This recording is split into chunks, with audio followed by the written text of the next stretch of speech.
राज्यसभा के इलेक्शन होने वाले हैं और इसी सिलसिले में कल हमारी एक मीटिंग भी हुई थी हमारे, जिसमें सीनियर लीडर थे, हमारे एमएलए हजरात वहाँ थे।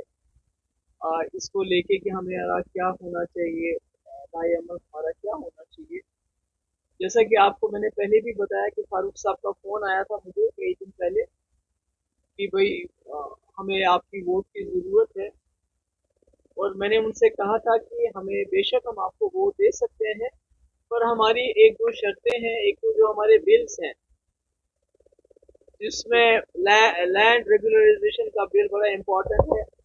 जैसे आपने देखा कि पूरे मुल्क में जिस तरह बुलडोजर चला, यहाँ भी काफी जगहों पे बुलडोजर चला, जहाँ सरकारी लैंड में जो गरीब लोगों ने कोई घर बनाया था कासराय में, 4 मरले, 8 मरले, 10 मरले, उनके ऊपर पिछले 2019 से लेके आज तक उनके सर पे तलवार लटक रही है।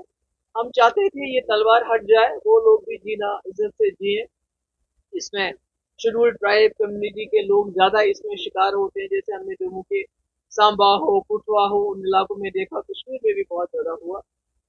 और दूसरा ये जो यहाँ सैकड़ों सालों से जो होटल यहाँ चलाते थे, होटल वाले थे, मैंने पहले भी कहा, होटल वाले जो हमसे ज्यादा नेशनल कॉन्फ्रेंस के नजदीक रहे हैं, क्योंकि नेशनल कॉन्फ्रेंस 60 साल सरकार में रही, हम सिर्फ 6 साल में रहे, तो इसलिए उनके साथ उनका ज्यादा ताना बाना है।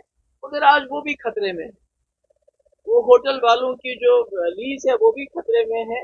उनको भी कहा जाता है कि उनकी लीज खत्म करके उस पे ऑप्शन की बात की जाती है, जिसकी वजह से जो कश्मीरी यहाँ इसके पास होटल की लीज है वो खत्म करके बाहर के लोगों के हाथों में दी जाएगी। और ये हम इसको हम सही नहीं समझते। हम समझते हैं कि 370 का जो असली मुद्दा है वो जम्मू कश्मीर की जमीन को बचाना है, कैसे बचाए, और खत्म भी इसलिए किया गया है।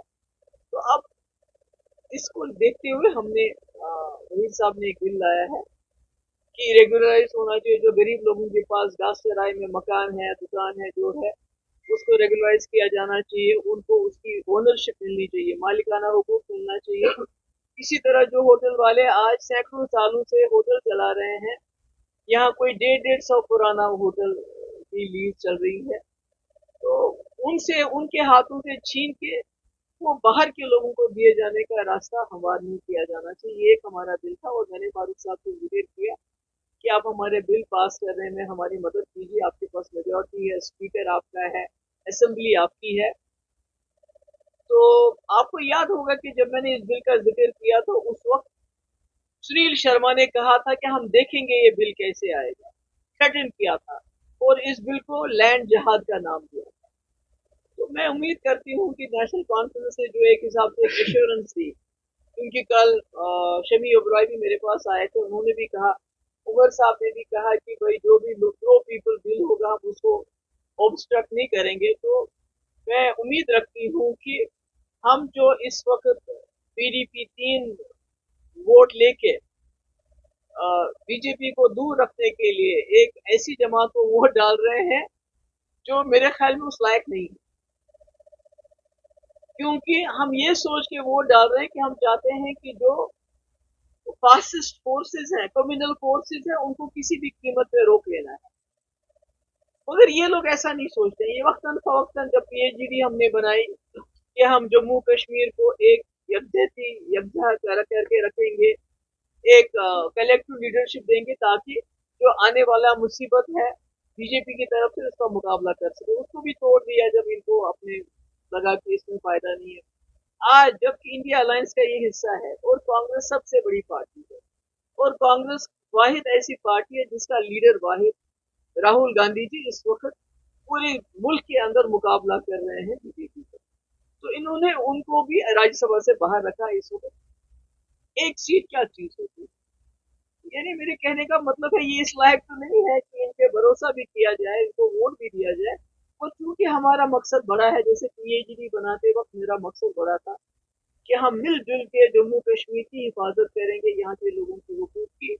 और उसके बाद इंडिया अलायंस आज है वो भी बहुत बड़ी लड़ाई लड़ रही है, तो इसलिए हमने फैसला किया है हम वोट देंगे। और दूसरा हमारा बिल है डेली वेजेस का, जो आपने देखा कई दिनों से वो हड़ताल पे हैं, जम्मू में भी, कश्मीर में भी, और बेचारे बड़े गरीब लोग हैं। और पूरा जो निज़ाम है, चाहे पीएचई हो, आरएनबी हो, इरिगेशन हो, हेल्थ हो, एजुकेशन हो, कोई भी डिपार्टमेंट देख लीजिए, 20-20, 25-25 साल से ये बहुत ही मामूली रकम पे काम करते हैं और कई लोगों को तनख्वाह भी नहीं मिलती है। और ये वजह थी, मैंने अपने दौर में इनका बायोमेट्रिक करवाया था और मैंने एसआरओ भी लाया था इनको रेगुलराइज करने के लिए सरकार के लिए। तो आज हमने इन दो बिल्स के ऊपर हम फिर से एक बार नेशनल कॉन्फ्रेंस पे भरोसा कर रहे हैं कि इन्होंने जो हमें वर्ड दिया है, खासकर फारूक साहब ने जो वर्ड दिया है और जिसको कल शमी ओबराय ने दोहराया, उसका पास करते हुए ये दोनों बिल हमारे असेंबली में पास करेंगे और ताकि लैंड राइट बिल पास हो, लोगों को मालिकाना हुकूक मिले, जो गरीब लोग हैं या जो होटल वाले हैं और जो डेली वेजर्स हैं वो रेगुलराइज हो जाए। और दूसरी हमारी बात यह है कि हम चाहते हैं कि हमारे जो 3 वोट हैं बहुत कम है पर बहुत माने रखते हैं, ये हम थर्ड जो प्रेफरेंस है उसमें दे देंगे, यानी शबी ओबरॉय को देंगे, हम फोर्थ में नहीं करने देंगे। क्योंकि फोर्थ सीट जब ये हार जाएंगे तो सारा इल्जाम पीडीपी के ऊपर लगाया जाएगा कि पीडीपी ने कोई गड़बड़ कर दी। तो इसलिए हमारी उनसे गुजारिश है कि हमने आपको सपोर्ट देना है, मगर जो हम वोट डालेंगे वो हम शबी ओबराय के उसको प्रेफरेंस देंगे, हम फोर्थ में नहीं देंगे। आप अपने वोट उनको डाइवर्ट कर लीजिए फोर्थ सीट में, और हम थर्ड सीट में आपका सपोर्ट करेंगे। क्योंकि हम नहीं चाहते हैं कि कल को अगर फोर्थ सीट बीजेपी जीत जाती है और हार जाते हैं तो आप जो अपनी नाकामी का जो है टोकरा हमारे सर पे फोड़ें। तो दैट्स इट। मैंने नहीं कहा ऑब्स्ट्रक्ट करेंगे, मैंने कहा उमर साहब ने कहा कि अगर कोई जो प्रो पीपल बिल होगा हम उसको ऑब्स्ट्रक्ट नहीं करेंगे। और हमने ये भी कहा कि अगर सरकार को हमारा बिल पसंद नहीं है वो अपना बिल ले आए, गवर्नमेंट बिल, ये बचकाना हरकतें नहीं कि प्राइवेट, वो क्यों प्राइवेट मेंबर बिल लाएंगे, वो तो सरकार में है ना। प्राइवेट मेंबर बिल तो हम लाएंगे ना, हम अपोजिशन में, वो तो अगर वो कोई चीज करना चाहते हैं तो गवर्नमेंट बिल लाए, हम भी सपोर्ट करेंगे, या हमारे बिल का सपोर्ट करें या अपना बिल ला के हमारा सपोर्ट करें। तो वही नहीं, दूसरा जो हमने एमनेस्टी लाया था बिजली को लेकर, तो वन टाइम एक बार माफी मिलनी चाहिए, क्योंकि आपको पता है जब स्मार्ट मीटर लगे हैं जिसके मुखालफत उमर साहब इलेक्शन से पहले करते थे और यहाँ 200 यूनिट बिजली फ्री भी देना चाहते थे, आज स्मार्ट मीटरों ने जम्मू कश्मीर के लोगों की कमर तोड़ दी। तो हमने एक लाया था रेजोल्यूशन, फयाज साहब ने लाया था, ये कह के कि वन टाइम एमनेस्टी मिलनी चाहिए लोगों को, खासकर गरीब लोगों को जो वो इतना बिल नहीं दे पाते हैं।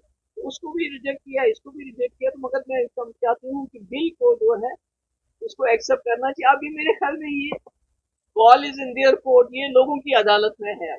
चाहे हमारा लैंड का बिल है, चाहे हमारा डेलीवेजर का बिल है, ये इसका फैसला अगर इन्होंने असेंबली में नहीं किया तो तुम लोगों की अदालत में इसका फैसला होगा। मैं तो नहीं कहती हूँ कि ऐसी कोई बात है, कोई चीज डिस्कस नहीं होती है।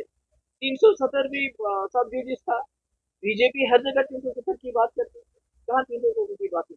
बाबरी मस्जिद सब जजेस था, हर इलेक्शन में वो बाबरी मस्जिद की बात करते थे। मेरे ख्याल में ये कन्वीनियंस की बात है। दूसरी बात मैं स्पीकर साहब से गुजारिश करना चाहती हूँ कि जो पिछला 2024 का इलेक्शन नेशनल कॉन्फ्रेंस से पीडीपी या किसी जमात ने लड़ा, तो हमने लड़ा फ्रीडम ऑफ एक्सप्रेशन, यानी लोगों को अपनी बात कहने का हक दिया देंगे हम जब हम सरकार बनाएंगे या असेंबली में आएंगे।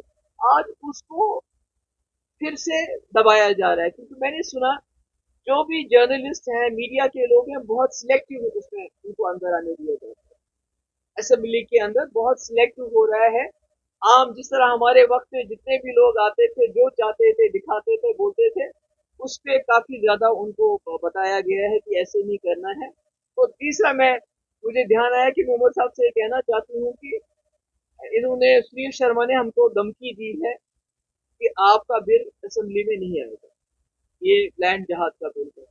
तो मैं उम्मीद करती हूँ कि उमर साहब उसके बीजेपी के एजेंडे की पासदारी नहीं करेंगे, वो इस बिल को देखेंगे असेंबली में आएगा भी और उसको पास भी करना। अगर वो ऐसा नहीं करते तो फिर लोगों को फैसला करना पड़ेगा कि बीजेपी के एजेंडे को इम्प्लीमेंट जम्मू कश्मीर में कौन कर रहा है। उनके पास 50 नंबर है, नेशनल कॉन्फ्रेंस के पास 50 नंबर है, बिल्कुल पास कर सकते हैं बिल को, उसको तो कोई नहीं रोक सकता। और हमारी बिल में कोई टेक्निकल एंटी नेशनल बिल नहीं है। अब देखिए ना, सुनील शर्मा ने कहा कि ये लैंड जहाज का बिल है, ये एंटी नेशनल बिल है।